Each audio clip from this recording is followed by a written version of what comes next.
I'm here in Los Angeles and there's a lot swirling in the air. I'm actually here for the Book Fest this weekend. Los Angeles Times is hosting the Festival of Books, the biggest book fest in the country, and I get to be a part of it, so I'm super stoked about that. But I've been out and about shopping and I've heard a lot of chatter about retrograde. Mercury's in retrograde, just started today, and I want to clear up some misconceptions, maybe offer some clarity, some thoughts, some ideas around what's really going on. You know, I finally took it upon myself to find out, what does this really mean? And I was surprised to find out Mercury doesn't actually pull backwards like we think. However, it does sort of knock us out of our natural state of flow when this happens. But when I was reading about it, what actually happens is Mercury's lapping our planet right now, which is kind of cool. So Mercury takes 88 days to orbit the sun. We take 365 days. So that gives Mercury the chance about 3 times a year to lap us. And when that's happening, that's when we start to experience that retrograde effect. So it's not actually moving backwards, but because it's lapping us, it appears in the night sky as if it's moving backwards, but in fact, we're the slower planet. It's moving faster, so it's giving the illusion of the slowdown effect. Now, it does kind of cause, the electromagnetic pull on the planet to go a little bit wonky for a couple weeks. And that's what I want to talk about. So during this retrograde time, first and foremost, I invite you into the space of knowing it's nothing to dread. Please don't go there. Mercury has a bad rap. When it goes into retrograde, it has such a bad reputation, but what's really happening is a slowdown effect, a time to kind of go inward, take time to reflect, slow down, connect to yourself, go back to what's really important to you, and make sure you're showing up for that. Retrograde is a time for us to really go back inwards and make sure we're showing up for the things that we love. Make sure that all of the I's are dotted, the T's are crossed, taking care of things, cleaning up behind ourselves, cleaning out old corners. It's kind of a time to bring things to completion and relax in your creativity. It's a great time to brainstorm. It's a great time to think openly, outwardly, and in a forward motion. But I would say don't jump the gun on signing any contracts, making any sort of long-term agreement, making any big purchases either during this effect, because I want you to think about it. When Mercury's in retrograde and there's a reverse electromagnetic pull, anything done in that energy, that's the path that's set forward for it. So if you buy a new car in retrograde, you're probably going to have some issues with that car down the road, or it might just be a difficult purchase.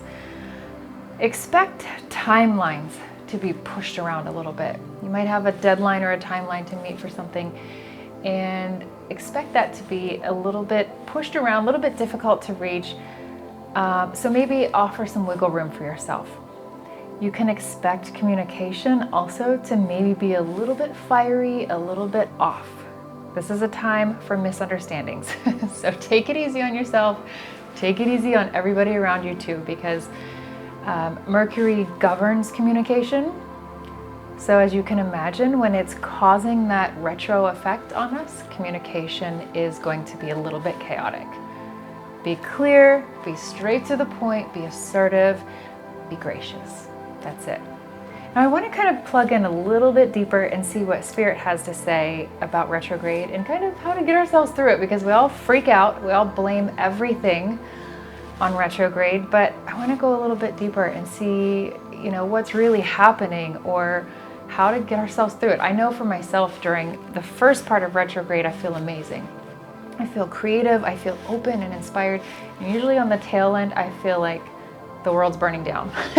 So I want to know what that's all about. I really want to know, how can we find that consistency and sustain our energy throughout? It's only about 3 weeks long this time, 21st until May 14th, I believe. So I'm going to kind of plug in and listen and see what Spirit has to say about it. And I'm open to your questions too. Please send in your questions if you have them.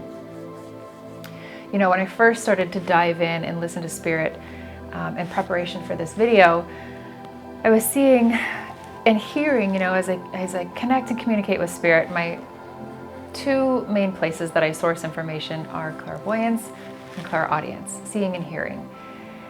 And spirit was sharing, reverence is, of course, the medicine throughout the time of retrograde. How do you cultivate reverence though? How do you achieve that sustainability no matter what you're going through and what's going on around you?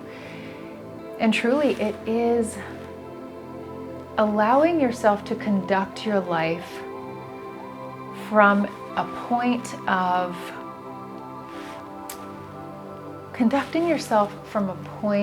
authenticity and values.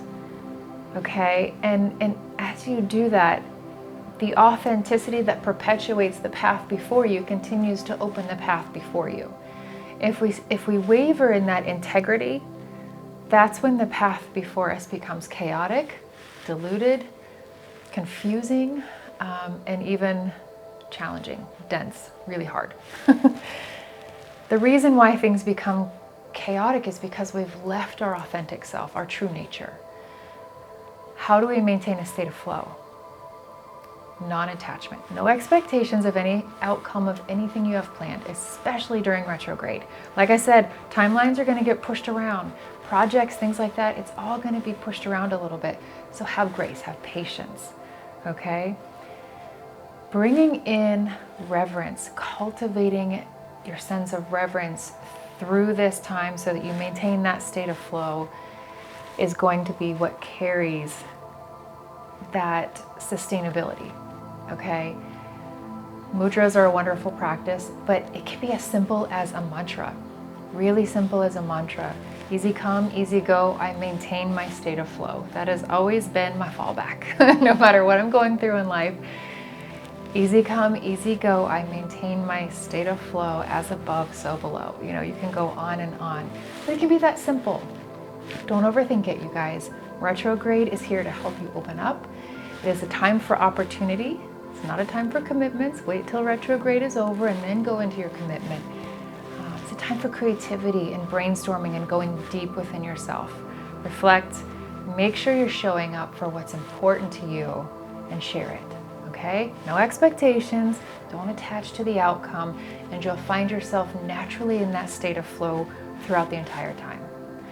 The best way we can utilize retrograde energy, Mercury retrograde energy, is you can see it as a reminder to conduct your life with assertiveness, with being direct, being more upfront, being more authentic.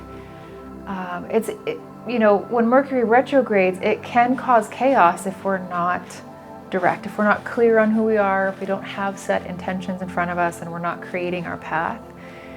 Chaos is sure to be experienced, but when Mercury retrogrades, it's a reminder for us to live our life from a point of true authenticity so we can be assertive with our loved ones, with our life, with what we're creating. It feels also like, Mercury governs communication, so it's a time to really look at relationships. Not just with people though, it's across the board. How we relate to ourselves even, how we relate to the present moment. How are you relating to the present moment? How are we relating to our own work, to the people we care about? Because again, when there's retrograde, there can be chaos. And so it's a time to offer extra nourishment to relationships. It's a time to really step into intentions because, that density that it can put over relativity, it changes relativity briefly, how we relate to things. If we put extra intention to nourish and nurture the things, that we want to have a strong, intimate relationship with, like the now, or our loved ones, or our work, then that will carry us through without having any major hiccups or experiencing that terrible chaos that people associate retrograde with. You know, retrograde is I personally have always thought it's a time of opening. It's a time to really look in. It's a window of time and opportunity to look deeper into the meaning of things for you. It's a time to slow down, but it's also a time to really look deep in what you value and how you connect, how you relate to it. The best way to harness that energy, you know, don't think of it as a bad time, a negative time, or where everything's just going to break and go crazy.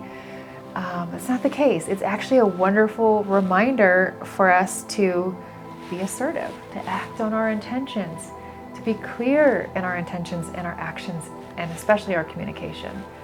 So, you know, I guess that changed my whole perspective, that it's actually a beautiful time. It's a wonderful reminder. These reminders are happening all the time, but it's, you know, are we paying attention? That's the question. I truly hope this helps. I hope this helps to clear up some misconceptions and you know, the bad rap that Mercury has during retrograde. Just be articulate, be honest, be genuine, full of compassion, and you'll find yourself floating right through it without a problem. All right, guys, I'll see you next time. Thanks so much for joining.